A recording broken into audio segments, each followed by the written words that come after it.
அஸ்ஸலாமு அலைக்கும். ஒரு அருமையான டேஸ்ட்டோட நம்ம சுஜ்ஜீஸ் ரெடி பண்ணிக்கலாம். வீடியோவை ஸ்கிப் பண்ணாமல் பாருங்கள். கடாயில் ஒரு 3 ஸ்பூன் அளவுக்கு நெய்யும் சேர்த்துட்டு 2 கேரட்டை பூ போல் துருவி எடுத்திருக்கேன். அந்த நெய்யிலேயே நம்ம இதை வறுத்து எடுத்துக்க போகிறோம். இது வறுத்துக்கிட்டு இருக்கும்போதே எக்ஸ்ட்ரா இன்னும் ஒரு 3 ஸ்பூன் அளவுக்கு நம்ம நெய்யும் சேர்த்துக்கலாம். சேர்த்துட்டு 1 கப் அளவுக்கு சேமியாவையும் சேர்த்து கேரட் சேமியாவும் பார்த்திங்கன்னா நல்லா நெய்யிலேயே நல்லா வறுத்துக்கணும்.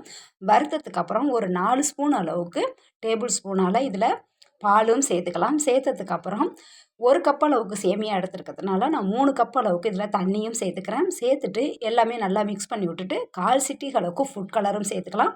1/4 சிட்டிக அளவுக்கு இதில் உப்பும் சேர்த்துட்டு நல்லா கொதிக்கணும்.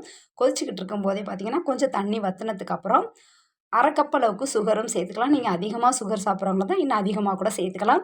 2 ஸ்பூன் அளவுக்கு நெய், 1 கைப்பிடி அளவு முந்திரியும் சேர்த்து ஒரு தாளிப்பும் கொடுத்துக்கலாம். தாளிப்பு கொடுத்ததுக்கப்புறம் நல்லா உதிரி ஆனதுக்கு பிறகு பரிமாறிக்கலாம். தேங்க்யூ ஃபார் வாட்சிங்.